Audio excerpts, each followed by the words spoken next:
inyungu mu zindi. Inyungu mu zindi. Wow, welcome back again on Fry TV Rwanda. Nje nitwa Eric Manishimwe. Ikaze kuri Fry TV Rwanda. Numwanya mwiza ni igice twise inyungu mu zindi. Ahangaha rwose tuba tugiye kuganira byinshi bitandukanye ku buzima bwacu. Niki twakora tukarinda ubuzima bwacu? Niki twakora bimwe dukora umunsi ku wundi tubyita imikino, ariko kandi bikatubyarira ibyago bikomeye cyane, ari nabyo bitugabanyiriza iminsi yacu yo kubaho tutabizi. Fry TV Rwanda, iki ni ikiganiro cyitwa inyungu mu zindi. Turahari kugira ngo byose bikunde, byose bikore hamwe na Mr. Kibaruma. Wow, welcome.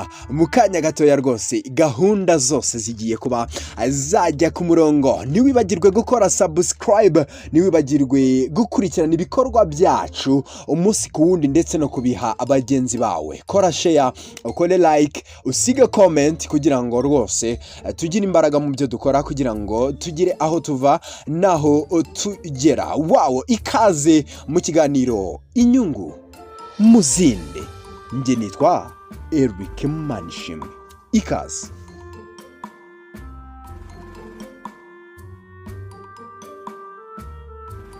Yes, wakwibaza uti mbese umuntu ikoga cyangwa se kugenda umuntu akajya muri dushe ni ibintu bisanzwe.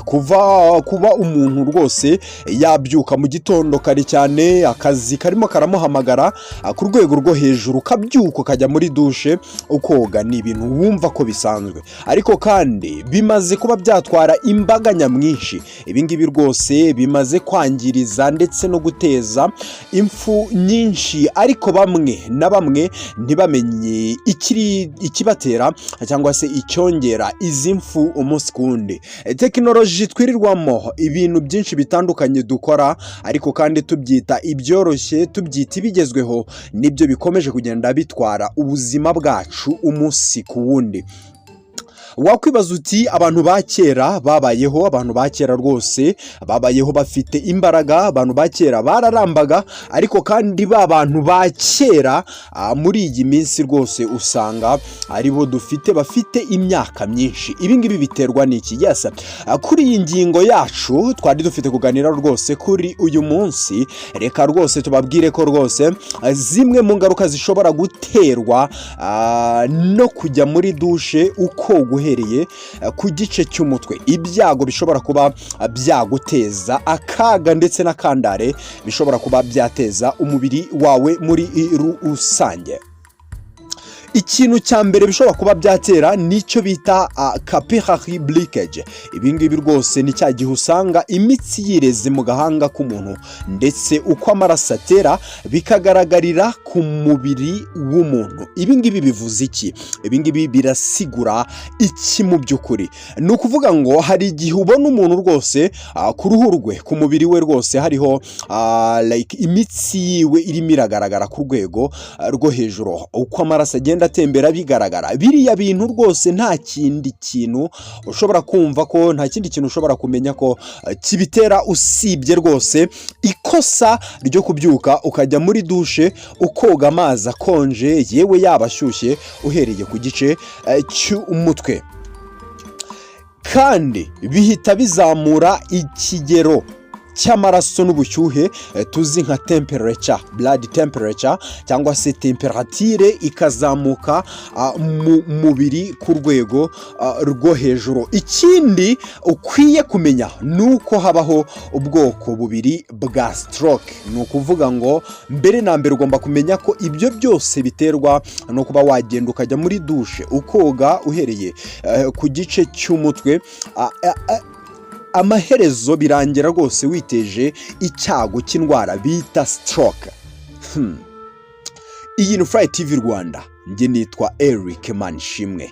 ikaze kuri Fly TV Rwanda, tuganire byinshi byimbitse, tumenye byinshi, ariko kandi ubuzima bwacu tubusigasire, ari nako tugenda tubasaba inkunga ya subscribe, inkunga yo kuba rwose mwadusharinga ibikorwa byacu bikamenyekana hirya no hino.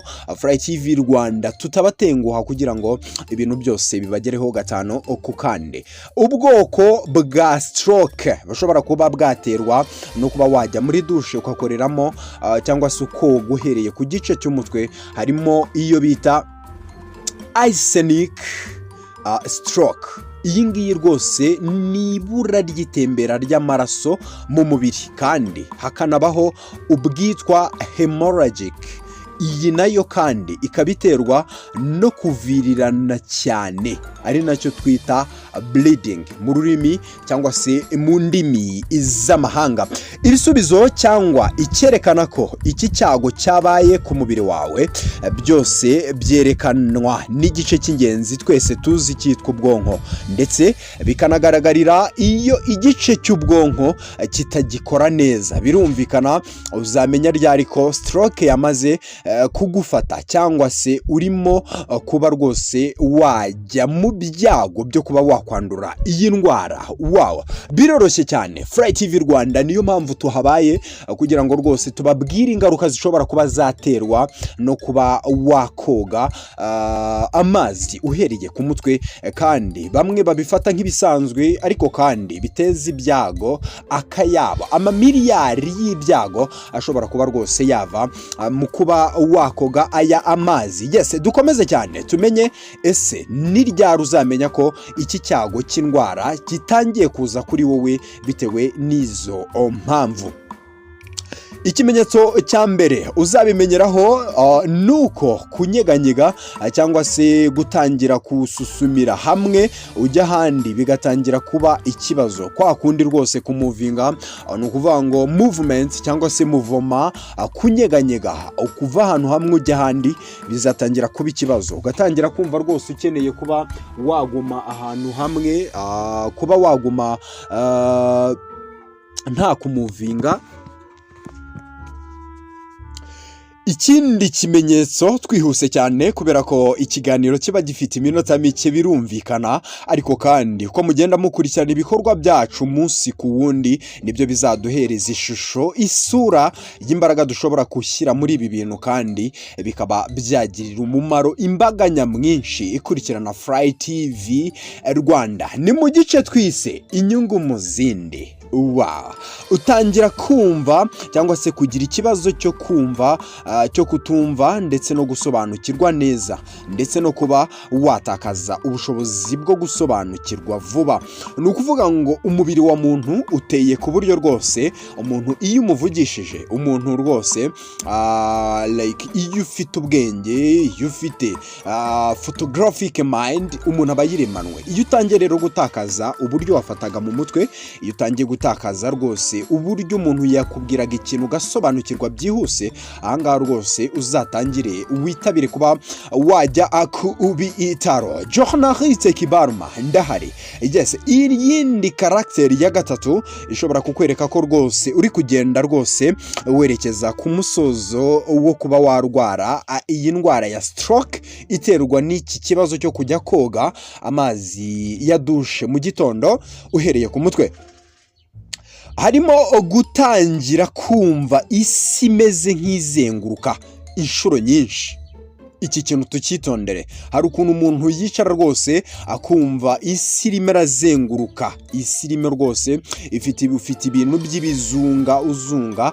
Ibi byose nabyo rwose bikaba byagutera ikibazo cyo kuba rwose wakumva ushobora kuba warwara iyi ndwara stroke. Ikindi ni ugutangira kubura vision, gutangira rwose kubura ibitekerezo, kwa kundi wagiraga ibitekerezo, innovation muri wowe wazihoranaga, ariko kandi zikagenda zikendera ku rwego rwo hejuru. Ibi ngibi rwose menya ko watangiye kwatakwa na stroke. Ariko kandi nanone uko waba umeze kose nawe ari wowe byagutungura. kumva ko bimwe mu byagutera stroke harimo activite cyangwa ibikorwa dukora cyangwa se tugarukaho dukora munsi ku wundi. Akenshi abantu wakwibaza impamvu bahura n'icyitwa heart attack cyangwa se indwara y'umutima, nka kimwe mu bishobora guterwa rwose no kujya muri dushe ugakora ari amafuti yo koga amazi akonje uhereye ku mutwe. Ushobora kuba warwara indwara y'umutima bitewe n'ubwoko bwawe bw'amaraso ndetse n'imiterere yawe y'umubiri ndetse n'ibibazo usanganwe, cyangwa gutungurwa ndetse na stroke iyo boga. Yego, iki ni ikibazo kizima wakwibaza rwose kuko ibi biteye inkeke kandi ikigero cyabyo gikomeje kwiyongera uko iminsi igenda ihindi. N'uburyo busobanutse bugaragaza ibyago ndetse mu bwoko bw'indwara buterwa no koga uhereye kuri iki gice cy'umutwe. Heart attack itera ite? Heart attack cyangwa se kwatakwa n'umutima cyangwa kuba warwara umutima biza bite? Iyi ni indwara igaragara cyangwa ikaba rwose amaraso ku gice cy'umutima akaba atagitera. Ni ukuvuga ngo amaraso ava mu bice by'umubiri cyangwa se ava mu cyo bita artery ajya ku mutima aba yahagaze, mu by'ukuri ntabwo aba akigeraho. Icyo nicyo bita heart attack, kuba warwara umutima. Ibi ngibi se wabihuriza hehe no kuba wakaraba amazi yawe akonje ku gice cyawe cy'umutwe bikaba byatera umutima? Umutima utandukanye cyane n'umutwe. Gute koga ku mutwe bishobora kuba rwose byatera icyo bita umutima? Artery itanga ndetse ikageza amaraso ndetse itembereza amaraso mu mubiri, ako gace kaba kahagaze, ari nayo mpamvu ako gace gahagarara. Bitewe n'iki? Iyo ufashe amazi ukayashyira ku mutwe, ni ukuvuga ngo iyo ukibyuka ibice byinshi bitandukanye by'umubiri wawe bigatungurwa cyane no kuba rwose ukoze rwose icyo kintu bita kuba wakoga rwose mu buryo butandukanye. Umubiri w'ubwawo uhita utungurwa kuko uba ugisinziriye. Ibi bintu tubyumvikaneho neza, umubiri uba ugisinziriye. Reka turebe rero icyo byatera cyangwa inzira binyuramo. Hari icyo bita cardiac arrest. Iyi iba iyo imimaro y'umutima muri rusange yahagaze ndetse no gutera k'umutima biba byahagaze. Ibi kandi bigatera umutima gutera mu buryo butateganijwe. Ahangaha kandi inshingano z'umutima ziba ndetse ziba zitangiye rwose kuba zigana ku musozo, aho imiterere, uburyo umutima ugenda utera bikomeza kugenda bizamura ikigero nk'uko mwabyumvise mu kanya, nk'uko mwanabibonye kuri sikreni zanyu za FTV Fly TV Rwanda. Byose hamwe rero bikabyara icyo twita stroke. Byo bivuga tubivuga igihe noneho amaraso ajya atemba ajya mu bwonko aba yahagaze. Ni ukuvuga ngo igihe umutima utari gutera, igihe umutima utari kwakira rwose wamaze kugera iki bita cardiac arrest, ari nabyo rero bihita bibyara imvano rwose yo kuba byagera ku umutima ndetse no ku mutwe, bigatera iyi ndwara yitwa stroke. Ahangaha niho hahita hava ingaruka nyinshi ku mubiri wawe. Ibi bivuze ngo cyangwa se bisigura ko rwose cya gice cyawe cy'umubiri gitegetswe kuringaniza ndetse no kuba cyatembereza amaraso cyangwa se cyashyira hamwe temperature mu mubiri y'amaraso kiba cyatangiye gutakaza imbaraga n'ubushobozi. Ni byiza kwita kuri ibi bintu mbere yuko ujya koga. Guys, twumve iki kintu neza. Nshuti za Fly TV Rwanda, nkwibutse kora subscribe, utanga ibitekerezo byawe kuri FTV kugira ngo ibikorwa byacu tugende tubyagura umunsi ku wundi. Turahari ku bwanyu Fly TV Rwanda. Yes, reka tubabwire ibintu ushobora kwitondera ugakora mbere y'uko ujya muri dushe mu gitondo, kugira ngo rwose wirinde ibi byago bifitwe na benshi kuri uyu mubumbe. Dusoza rero, reka tubabwire ko ugomba itondere gukoresha ubwogero buzwi bwa gisirimu. Ndavuga mu buryo abanyarwanda mwese mu byumva. Mbere y'uko ujya muri dushe, itondere kugenda ukoresha ubwogero bwa gisirimu bugezweho. Hari ugenda rwose ugakanda kuri buto, amazi agaturuka hejuru, kugira ngo mubyumve neza.